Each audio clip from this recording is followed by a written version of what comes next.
Welcome back, ladies and gentlemen, to another episode of the Bull City Coordinators Duke Football Coverage Podcast. Follow us on our website, bullcitycoordinators.com. Go to our Twitter account at Duke FB Coverage. You can find us anywhere you get your podcasts, which I've been experimenting more with because Google Podcasts is going away next year, which was my app of choice. So I found us on Pocket Casts, which is not a bad app. Now,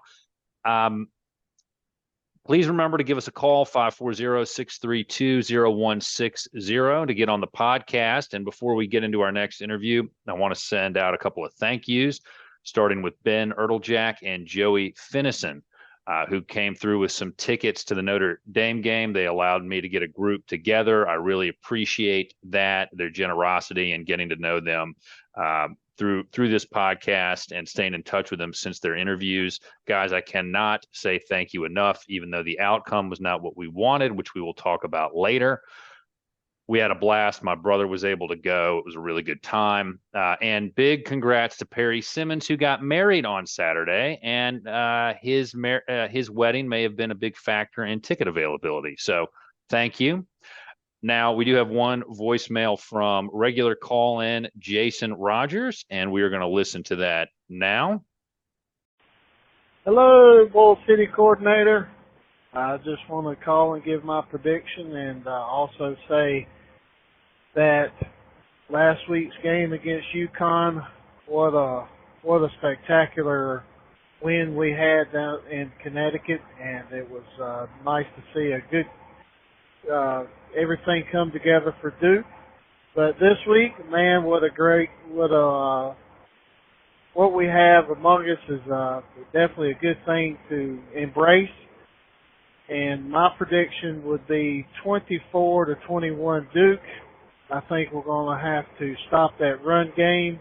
If we can bring Brandon Johnson down into the box, I think we're going to get us a W. I'm feeling confident about this team, and I am jumping on the bandwagon. We're going 10-2. I'm getting on it. I don't want the train to leave without me, so I'm on that train, 10-2, baby.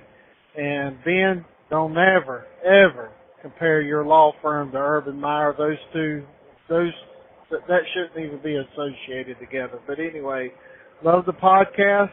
Thanks for everything you do. And as always, go Duke.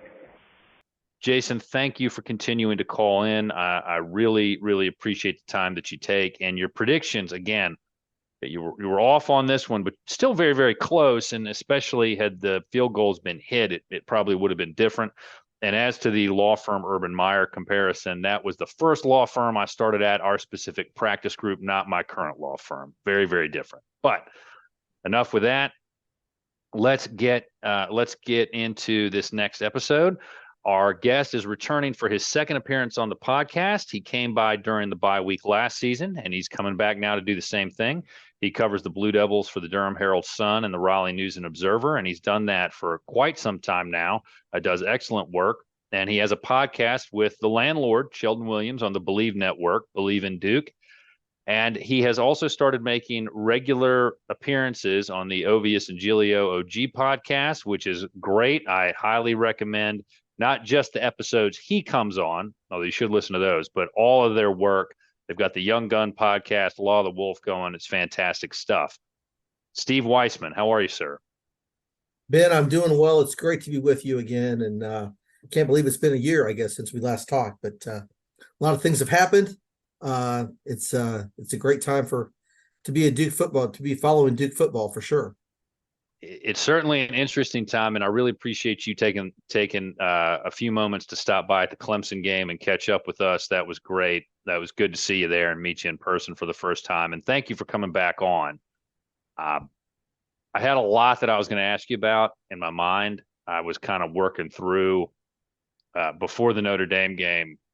What should we talk about? Should we talk about how the offense has progressed without in year two of the Elko system and year two of Coach Johns, and then obviously all that got thrown out the window for reasons which are obvious. Just so let's just get right into it. I want to get your thoughts on kind of the game, and we'll talk more about Riley Leonard as well. Sure. Here's kind of how I processed what happened. I learned just before kickoff Graham Barton was out. And I said to myself, we might lose this game. That's a big loss. Not that the other guys aren't good, but it's hard to replace a guy like that. And we're playing awful offensively, terrible in the kicking game, which we'll discuss. I say to myself, you know what? This is probably the worst game that we've played under Coach Elko, and we still have a chance to beat a top 15 team. We're not getting run out of the building. We're hanging there. And I just said to myself, you know what? Sometimes it's just not your night. It's not our night. And I said, okay, and that happens. Then the third quarter comes along, and Jamie and Scott almost didn't let me come back to the seat because Duke started rallying, while I was gone. So, but anyway, I just kind of, after making peace with the fact that we were going to lose, just kind of said, hey, we're going to win this darn thing. And then the holding penalty, the 4th and 16, and then Leonard gets hurt. And I just said, this is why I just should never let myself get too excited about Duke football. I mean, I was just a factory of sadness just on the way back. So kind of walk me through how the team is handling the loss, not only of the game, but the loss of their starting quarterback. Yeah, and I will say, since it is the bye week, we haven't had a chance to be with them since Saturday night. So I'll preface that I have been, talking to people around the program since then, obviously. And, under Elko, they have been consistent. They're competitive every game. I mean, this is another example of, a loss by one score. Every loss last year was 8-3-1, that kind of stuff, right? And then I was like you the other night. It was 13-0, and it felt like 30-0 the way the offense was playing. And I thought, well, this is one that's going to get away from them. And lo and behold, they're up 14-13. They got the ball, got a chance to run the clock out, and then all that went wrong at the end, right? But this team is very centered. They know who they are. The loss didn't hurt their confidence, as far as I know. I'd be surprised if it did. They know they let a good team off the hook, and that's true. But they once again are competitive. That they can play with top 10 teams on the regular here. I think Notre Dame is better than Clemson. I think we can, from what I saw on that night and what I saw against Clemson. That doesn't mean Clemson's an awful team. They're a decent team. They're good, but Notre Dame is better, and Duke played them right down to the wire. I mean, they could have easily won the game, and Duke didn't play very well, frankly, to be in that position, right? So they made a lot of mistakes. They were still in position to win. So that tells you where the program is. And there's no moral victories. And believe me, Elko wasn't talking. Somebody asked him, "Are you looking for positive? What positives take away?" He goes, "We're not looking for positives. We're looking to win games. Like this we lost. We're not happy about it." So that's what you want to hear, right? So they'll get back on the horse. We'll talk about the quarterback situation in the offense, but they're going to be ready for NC State. They're not going to let this one loss beat them twice. If they lose to NC State, it'll be for other reasons besides not being confident and not being ready for that game. Okay, I want to follow up on one thing that you mentioned, which is Coach Elko says we're looking to win games. I will preface this. I'm not a football coach. Okay. I did stay at a Holiday Inn Express last night. That's the closest I can say. But if you're looking to win football games, can you walk me through the process of giving arguably the greatest quarterback in ACC history in Sam Hartman, a 6th-year senior, I believe, a free and clear pocket on 4th and 16? What was the rationale behind that? And I mean, I didn't get it at the time, and I get it even less now after watching a replay of it several times. Yeah, I've watched the replay too, and 3 guys rushing, 8 guys back. 5 guys were supposed to be up to guard the sticks. When he started running, they could stop him before he got to the line. That was the plan. Obviously, they weren't there. They were. You had 8 guys covering, fewer than 8 receivers out there, right? So that shouldn't have been. So my understanding of the thought process was, those first 3 downs, they were blitzing him and sending the house at him, and it was affecting him, right? That's what got him in the 4th and 16. And then it was like, okay, we don't need to, because the blitz is a gamble, right? So, okay, they thought scramble was out of the picture. They didn't think he could scramble for 16 yards. They thought they had the defense set up to where let's blanket the coverage. He makes plays with his arm. That's his talent. He's not the fastest guy. I mean, even, makes it even worse that he rushed for 17 yards on 4th and 16, but he's not. Riley Leonard's faster than Sam Hartman, right? So they thought they had taken the scramble off the table, that wasn't going to be a problem. Whether they could get to him with 3 or not, they obviously you don't expect to get to him with 3. That would be an unusual thing. But they thought with the 8 guys in coverage, he would have to wait so long, they'd eventually get to him, or he'd start to scramble and they'd catch it to him before he got the first down. Obviously, that didn't happen, and so there was a breakdown. Okay, so you mentioned the guys guarding the sticks, and that's what I want to ask you about. It looked like on the replay there were a couple of guys standing at what they thought maybe was the first down line to hit them, and they didn't come forward. And part of this was we're back in section 17, so our view of it is different, right? We're not on the side where we can see things a little bit more clearly. We're not up top where you can gonna get a better view. But it just seemed like a couple of guys were maybe waiting for him to come closer to them. I couldn't quite figure it out. Has Elko or any of the other guys given you any more insight on kind of what was going on there?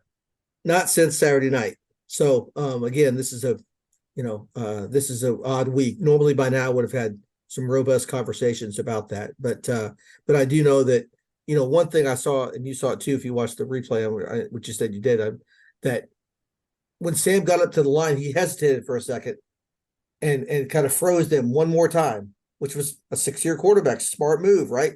It bought him the extra 2 steps he needed, right? Yeah. But still, Chandler Rivers and Trey, those guys are supposed to be faster than him. Even at that point, they should be able to sprint up and get in front of that first down marker before he gets there and be able to stop him. Chandler Rivers was the only guy that got past there, and he didn't have a straight line to tackle Sam on that play. But again, I'm sure it's been dissected so much by Tyler Santucci, the linebackers coach and defense coordinator, and Elko.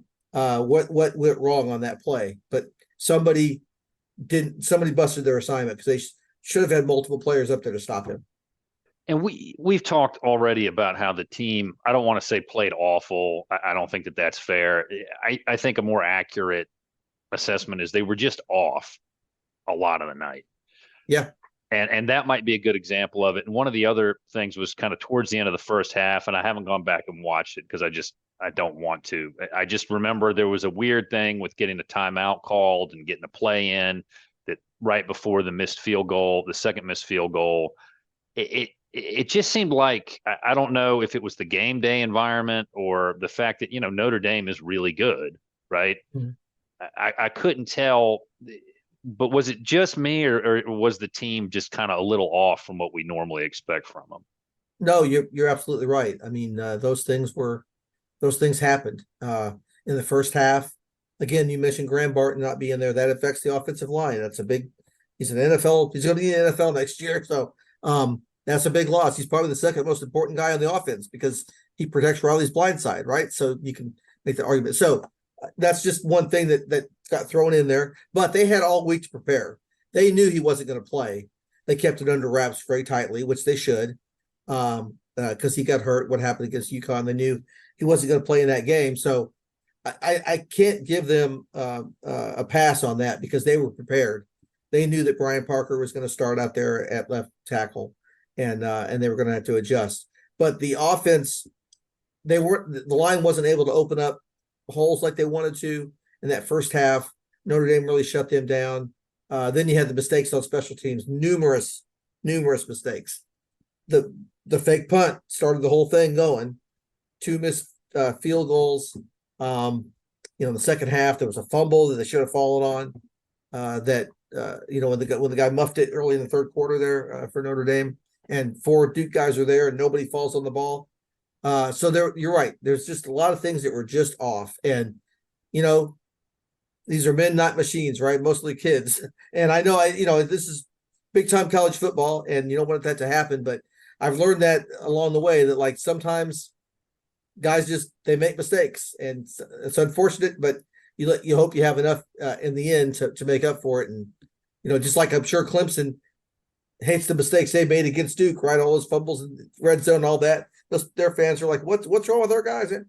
They're kids, they're human beings. Things get screwed up. You just have to try to overcome it, and sometimes you can, and sometimes you can't. Yeah, and I think it was just the whole team was just off that night, and it I mean that happens. But the good thing was we were off, and we still had and frankly I will say should have won that game. Mm-hmm. There were plenty of Yep, opportunities. I don't like to say should have won, but it's not like we got run out of the building. Which tells you that even on a bad night, this staff knows what they're doing, and that's encouraging.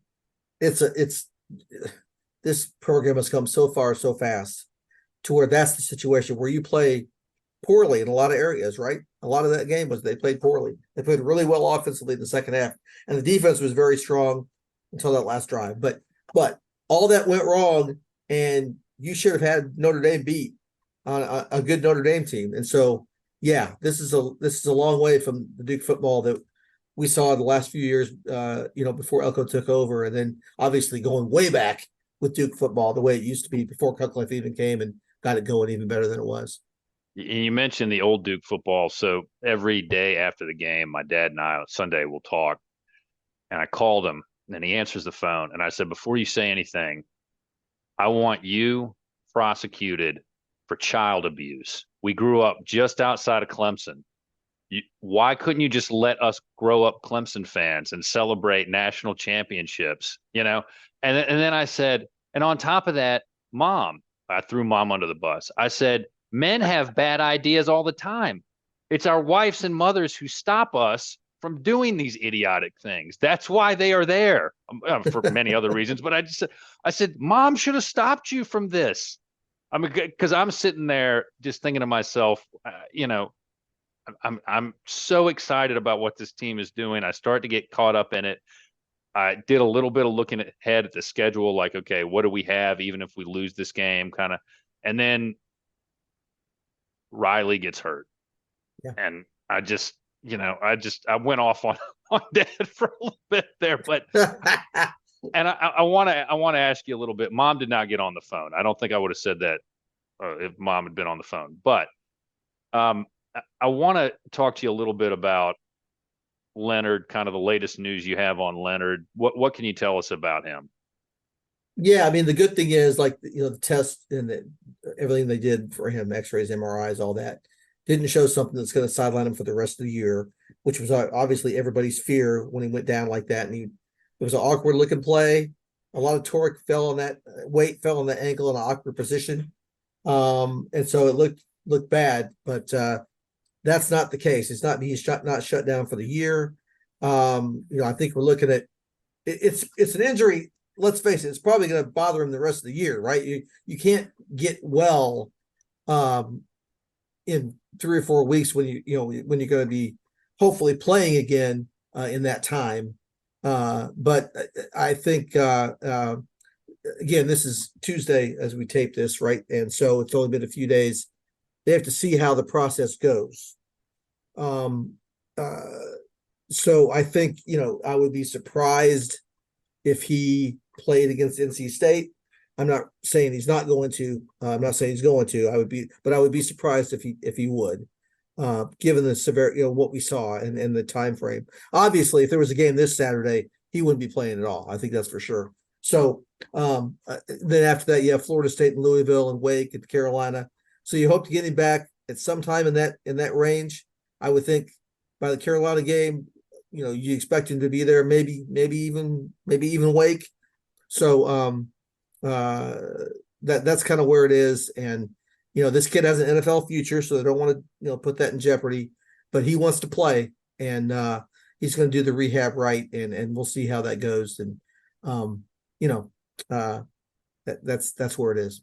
It's still just a high ankle sprain from now. Yeah. I haven't heard anything more specific than that. The soft tissue damage kind of thing. There's cartilage and ligaments and all that stuff. And it's his right foot. So it's his back plant leg. Again,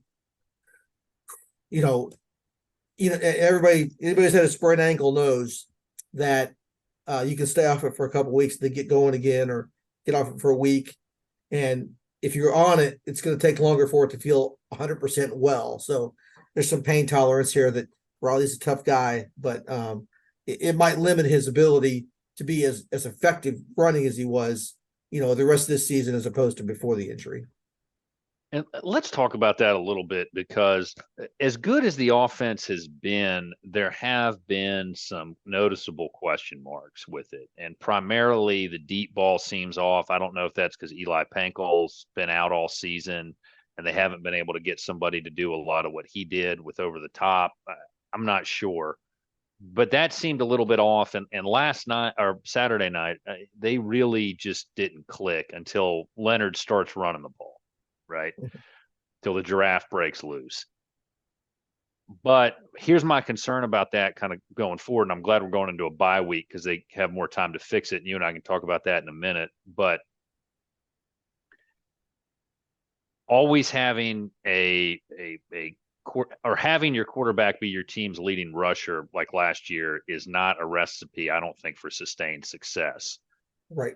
It just puts too much on the quarterback. And I'm not saying that had anything to do with him getting hurt. I don't want anybody to misconstrue that. That had nothing to do with it in that play. But talk to us kind of maybe about where you think the offense is, or kind of maybe what the coaches are thinking about the offense. And then let's transition into what we may see with a new quarterback in a little over almost 2 weeks. Yeah. So I agree. I thought it last year about what you said about Riley, that you don't want the quarterback leading in rushing because it just exposes him to danger. and it could be anything can happen. Targeting, whatever, anything, even not even dirty plays, clean plays can put him in bad shape. So you don't really want that. He's good at it and it's effective, but I think it's better what's going on this year where Jordan Waters and Jaquez Moore are doing more of that kind of stuff, right? They're getting more carries, they're getting more yards, more opportunities. They've both developed an extra year in the program. They're stronger runners, they're better running backs now than a year ago. And you hope to have Jalen Coleman in there too to give it a three-headed guy, and he's had an injury that hasn't allowed him to do that. So I would think after the bye week, maybe again we'll get to see him carry it a little bit more, because he did carry a little bit against UConn and showed that he's okay carrying the ball and everything. So we'll see how that goes. But that's been a good sign that those guys are able to run more. He's trying to get in the passing game. Nicky Delnolan involved, tied in a little bit more.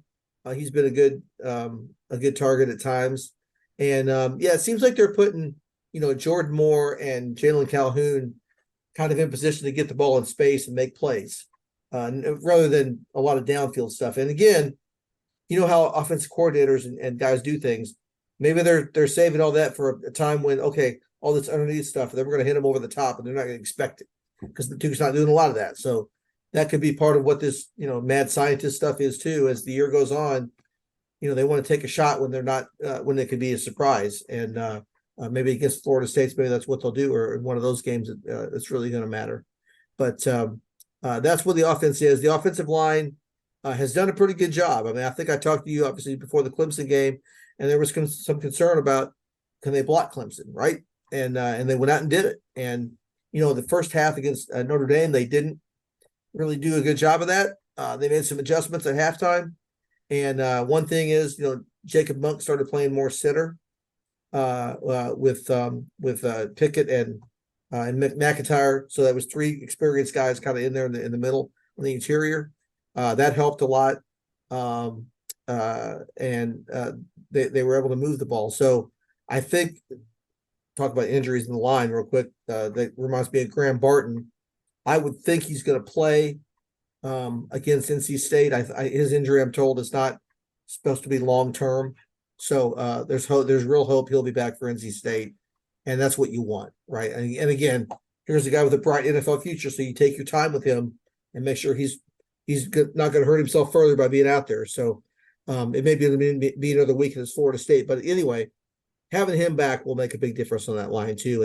And I think they'll be able to move the ball better. They've been a really strong rushing team this whole season, and that is really the strength of that team right now is the rushing, and that's a good place to start. It's a really good foundation. Well, one thing that was kind of on display prominently, as we all know, and we've talked about, was the kicking game and primarily the field goals. And Polino's got a heck of a leg, but he has really struggled this year. I think it's fair to say, and I'm pulling up his stats now to make sure what I had was right. But yeah, he's he's 5-9 on the season, and he's at his worst the closer he is to and I'm not trying to be insulting towards Todd. I'm just saying, No, I get it. right. I'm just saying he's struggling the closer he gets to the field goal post, which is odd. I mean, normally you would expect it to be the reverse. And so, I mean, he's 5-9, he's missed 2 from under 30. What are the thoughts here? What is there concern there about his consistency? Yeah, I mean, there definitely is, because those are makeable field goals, and if you're going to beat teams, you need those. I mean, that would have made a huge difference. You know, just one would have been a difference against Notre Dame, because they would have been in a position where they were going for a touchdown, not for a field goal. It changes your whole process of offense, the way you defend, all that stuff. If it was 17-13 instead of 14-13. So just one, that's they can't leave those points on the field. You can't do that. So I'm sure they'll use the bye week time to try to hone what's going on there with him and with the whole operation, make sure the snap's good, the hold's good, all that stuff. But Elko after the game the other night said, he still, believes in Todd's ability, and he likes his strong leg. He made that 50-yarder against UConn in not very good conditions, right? It was kind of wet and windy, and I was up there. It wasn't a good day.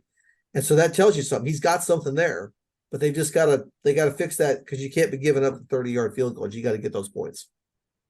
Yeah, and it's weird. He's 1 of 3 from 20 to 29 yards, 1 of 2 from 30 to 39, but that 30 to 39 range can be deceptive. A lot of it is, what side are you on, whether, that happens. But 40 to 50 plus, he's 3 of 4. I mean, that's sign me up, man. But his overall percentage is 55.6, and that's just not going to cut it. No, it's not. And Charlie Ham is still there. He's had a hamstring, coincidentally, I guess, that he's been dealing with, and that's why he's sometimes he hasn't done the kickoff, sometimes he has. So he's not 100% healthy. But I think they know what they have with him. I think it would take a lot for them to go with like Charlie as the main kicker ahead of Todd. But they might get pushed into that situation where they have to, because if it's not working, you got to try something else maybe. Well, and I think we all want Todd to do well. It's just kind of surprising. He seemed so good last year. He was 8-9. His only miss was from 40 plus, and it seems just odd. So, but we all, just as a fan, I want Todd to do well. I'm not rooting for him to get benched or anything. I want him to do well. I'm just surprised by what we've seen. I think he's surprised. Yeah. Knowing the way he played last year, he didn't expect this to happen. Let's switch a little bit and talk about, let's put on our speculating caps some, and try to figure out maybe what we'll see from the offense without Riley Leonard under center. And I am glad we have a bye week this week. It gives us more time to see what's going to happen and give the staff more time. But you're close to that program. I'm just a hanger on, man. So tell me kind of what you think we might see and who's likely to step in as QB1. Yeah, so I mean, Henry's been the number 2 guy all year when he's been healthy, and he has come a long way. Henry Beelan, obviously, and he has done. His progress from last year to this year has been pretty dramatic, because here's a guy that had a lot of athletic ability. He's got a strong, accurate arm, and again, can rush out of the pocket and get things done with his legs too. But he was so raw when he got to Duke, because he played high school football up in the New York City area, and while they have a lot of population there and everything, there's not a lot of emphasis on high school football.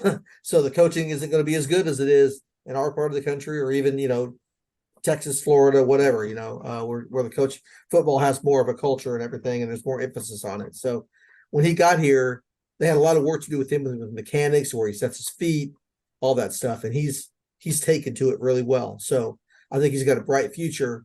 And obviously, they didn't want him to have to play this year, but if it kind of turns out that he has to play against NC State for whatever reason, they'll get him ready. And I don't think they'll have the full book that Riley would have. Riley has a lot of he can change plays at the line of scrimmage this year. He's doing more of that. He has more freedom. I doubt you'll see that with Henry, just for obvious reasons. But that doesn't mean he can't be effective. And so we'll see. He looked, you saw the game against Lafayette when he had his most playing time this year. He completed every pass he threw. He looked pretty good. Led a scoring drive, all that stuff. I think he's got some ability. He's just raw, and NC State's got a pretty salty defense, right? So that's one thing. Their offense isn't very good, but their defense is experienced. So if it is Henry, they'll throw the kitchen sink at him. You can bet. So Duke's gonna have to counter and get him protected. But anyway, that's what I would see happen. I think it'll be a lot of similar things to what we saw with Riley, where I don't see him throwing a lot of deep balls with him, just because why would you put the ball in danger in that situation? Let him do things that make him comfortable, and just kind of go from there. So you think it's almost certainly going to be him if Riley can't go? I think so. Yeah, from what I understand about, he was kind of banged up, is the terminology was used as to why he wasn't. That's why Grayson Loftus played against UConn at the end of that blowout.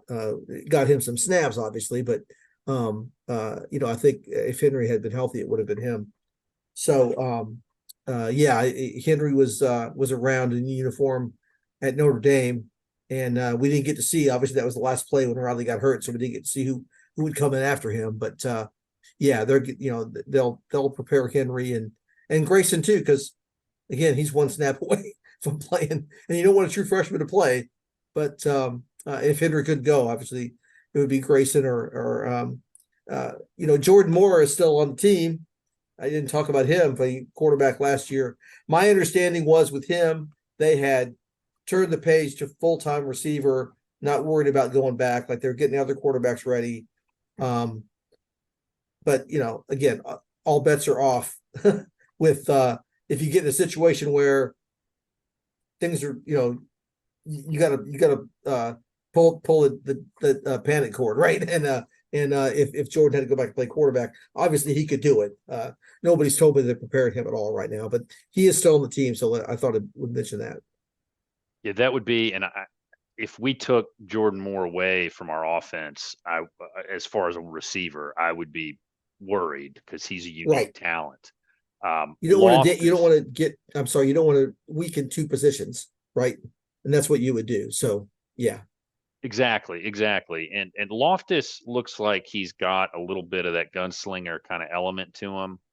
But I'll be interested to see if it is Henry. Do we stick with the same thing? Do we see more power running? Do we kind of convert a tight end to a fullback to try to help protect?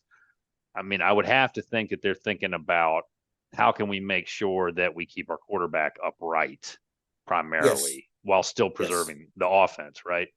Yeah. And again, you're going to be going against good defenses here the next few weeks. There's not, so that's a concern too. So you got to do that and be able to move the ball against a good team. It's not like you go out there and there's weaknesses you can pick on all day. So it's a challenge, but we're right in the middle of the season. This is what happens, right? You got to go with what you got. Well, let's talk about that a little bit because NC State is really good, and this is a terrible dad pun. I'm sorry. I apologize for it. You don't want to throw your new quarterback to the wolves. Sorry. Yeah. I apologize. Sorry. You don't want to put your new quarterback out against them because Peyton Wilson is that dude. I mean, and Dave Doran, for all the stuff about his offense, that guy can put a defense together and keep him in a game. Yeah.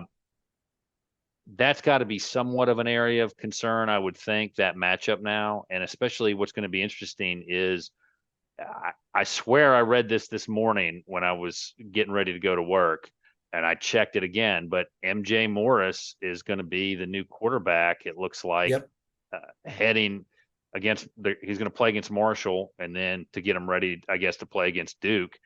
What should we be thinking about that NC State game coming up? Because I felt really confident about it until 30 seconds left to go in the game against Notre Dame. And then Monday when they switched quarterbacks, right?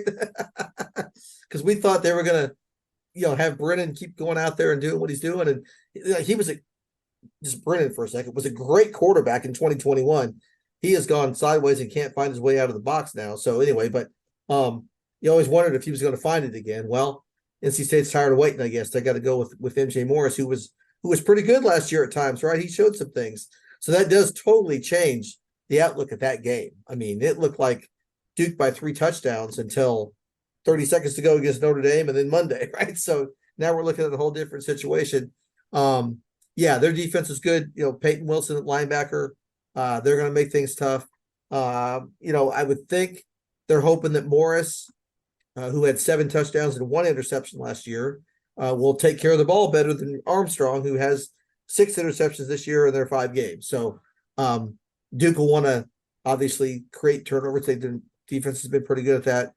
The defensive front has been good about pressuring quarterbacks, but making them uncomfortable for the most part.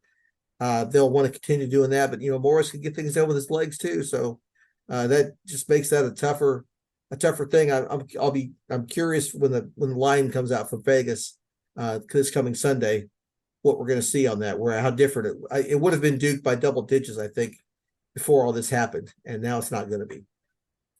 And just staying on where we are with the Blue Devils, it's not just the state game that we've got coming up that's going to be a bit of an issue. I mean, look, if you told me after our first 5 games we were 4-1, I would have taken that and run.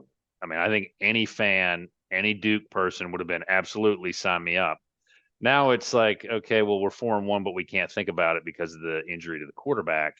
Yeah. But this was the stretch of the schedule that I was really concerned about. Once you got past the first 5, it wasn't just that. You got then NC State, who's going to have a really tough defense every year. Florida State looks like world beaters. I know they've been a little bit kind of off the last couple of weeks, probably in part due to a nagging quarterback shoulder injury or whatever it is. Then you got Louisville, who's come back from the averageness of the Satterfield era and is really taking the ball and running with it. Wake is never going to be an easy out. And then you got North Carolina. I mean, that 1, 2, 3, 5, that's a tough 5-game stretch, right? Yep. And like you, at start in the offseason, when you look at, trying to predict records and everything, it was hard to look at that stretch and see, oh my God, Duke's going to be favored in any of those games, right? I mean, obviously at home now they will against Wake, but anyway, it's a really tough stretch. It's really the stretch that will define this season and where they're going to go and how it's going to be. Because if they can get through it, even when Riley was healthy, you would have thought they'd be pretty good chance for a few of those anyway. And now there's a lot of toss-ups all of a sudden. And if they want to go to the ACC title game, which they want to, and they have played enough good football this year to think that they're capable of doing that, they're going to have to win the majority of these games. Obviously, almost all of them. You can afford maybe 1 loss through there, but you can't afford 2 if you're gonna get to Charlotte. Right, and fortunately, we close out against Virginia and Pitt, which Pitt sure seems like it doesn't even know what the offense is, and for UVA is UVA. I've said it before. I'll keep saying it. That just for historical comparison purposes, Tony Elliott is doing a Carl Franks impersonation. And I'm not trying to insult Coach Franks or anything. It's just that's probably the closest comparison. But man, those games, you're looking at Florida State, a really confident Louisville team, and the North Carolina game is going to be a rivalry. It's on the road. It's always a toss-up, but I mean, that's going to be tough for them to get out of there. If they can come out of there 3-2 over those next 5, yeah, I think that's got to be a pretty good result given the injuries that we're dealing with, right?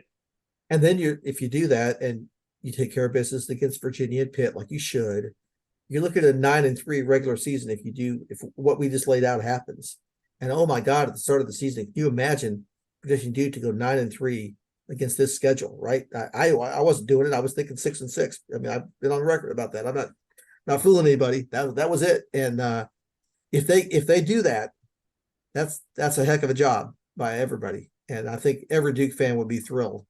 Will have forgotten about, even if the losses to Carolina and Florida State do that stretch, right? Or whatever. You're still going to go to a great bowl game by doing that.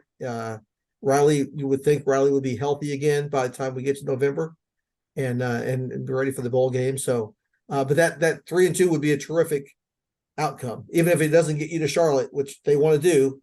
But the way things are laying out there, it's going to be difficult to do that with if you're not going to have Riley for a game or two, maybe if that comes to be that he won't be able to play in those games. And we were so close to all living in Richlandia, man. We were right there with the 10-2, and I just everybody hopes he gets back, but just it's hard to replace a guy like him, and I'll be very interested to see what the staff does. And the only good thing about it is we have a bye week right now, right? Oh yeah, no question. Mean, I couldn't imagine if they had to play State on Saturday, what you'd be doing. Yeah, you'd be scrambling. You'd be, it would be a tough ask, a really tough ask. And they'd be switching. They're switching quarterbacks, so that would be their first game with their new quarterback, and the momentum that comes with that, the fresh feeling on their offense, which has been stale to say at best the last few weeks. So yeah, I'm kind of glad they're playing Marshall from a Duke point of view, playing Marshall first. And we'll get some more film on Morris, which will be helpful in concocting a game plan. You had footage of him, film from about him from last year. You'll get some more, which will help. But is there anywhere else that you think that they're kind of looking at? We've covered, obviously, you got to deal with the quarterback. You've talked about the kicking game, predominantly the field goal kicker. The punt returns have been what they are, not great. Is there anywhere else that the staff might be looking to say, what can we tighten up? What can we do better?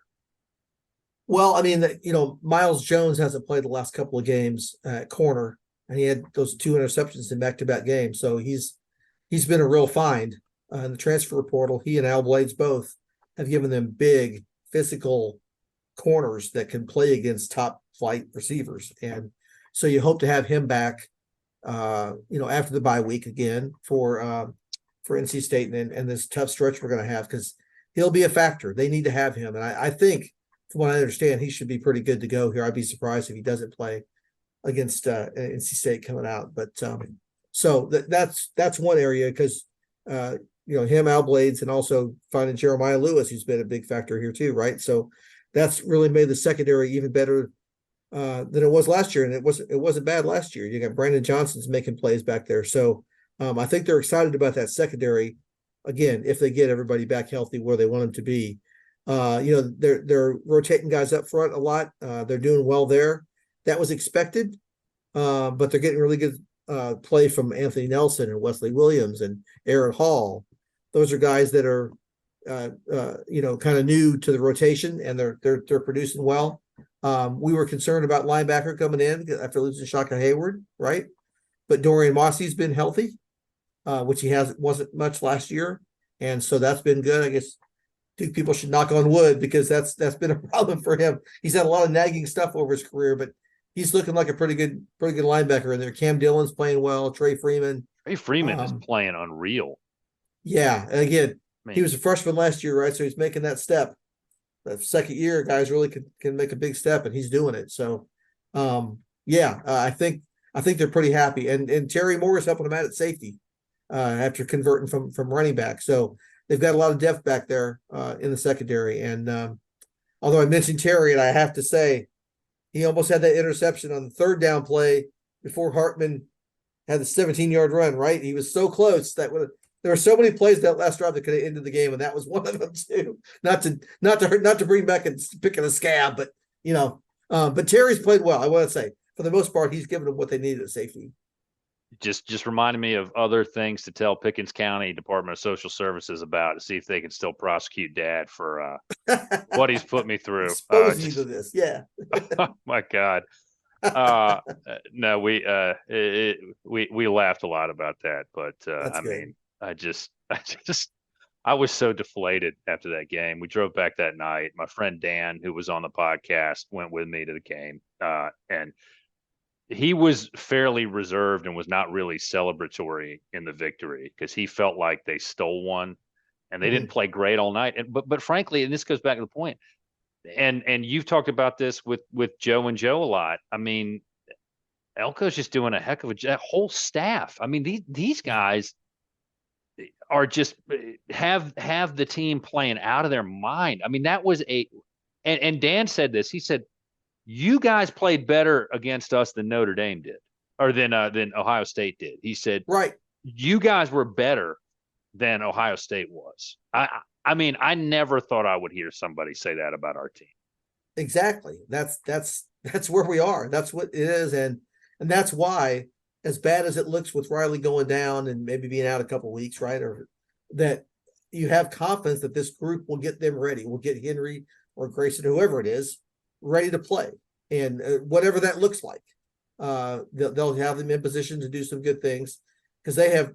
I mean, I talk about all the as competitive as this team is week in and week out. Nobody blows them out.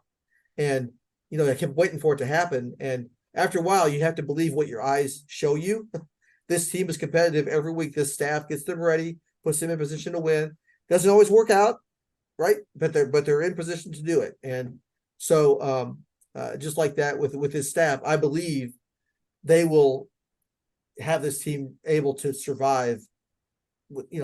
Again, you mentioned losing Graham Barton right before the game. I thought, well, that's a big loss, right? And it hurt them some in the first half, but they made adjustments at halftime. Second half, they look like the regular offense we've seen all year, even without Graham Barton against Notre Dame's big front. So I have confidence this staff will put them in place to do well the next few weeks. All right. Well, this has been yet another great conversation, Steve. And I do want to say, I always appreciate the way that I reach out and I say, "Hey, Steve, what can you tell me about this?" You respond. You're always happy to talk. And again, you came by the tailgate, which again, I really appreciate you doing. You didn't have to do. It's a busy day for you, season opener. I appreciate all the time that you've given. I love, this. I love the Believe in Duke podcast. I think you guys are doing great. And it was nice to see you guys do more off season stuff uh, Yeah. this year. That's been fantastic. So again, you've been on before, so this. All the guests get a chance to have an open mic. So the floor is yours. Thank you. Yeah, Ben, it's great. It was great coming by and seeing you at the Clemson game. I enjoyed doing that. It was important to me to get by and see you. And you do great work with your podcast and Thank you. keeping Duke fans informed. I'm always glad to talk to you and everything. And the Believe in Duke podcast, we're getting ready to crank that up in our season mode, right? Which is once or twice a week as we go in here. So Sheldon and I are going to get that going again pretty soon here.